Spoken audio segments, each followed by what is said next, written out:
Hey guys, welcome back to the channel. In today's video, I'm going to show you how to share sticker packs in WhatsApp so your friends can easily get the same stickers you're using. Now, if you've ever received a sticker you liked and wondered how to send the entire pack to someone else, well, the good news is that WhatsApp actually makes this really simple. Now, you don't need to download any extra apps or do anything complicated. Now, first, go ahead and open your WhatsApp. Then you want to choose a chat in WhatsApp.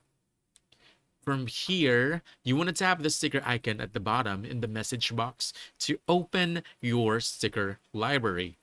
Now, once the sticker panel opens, simply choose the pack you want to share. Let's say this one, the Fearless Bird. At the top of this one, you'll see this three dot icon right over here. What you need to do is tap on that, and you'll see the option to send it. Finally, press send again to share this sticker pack. And basically, that's it.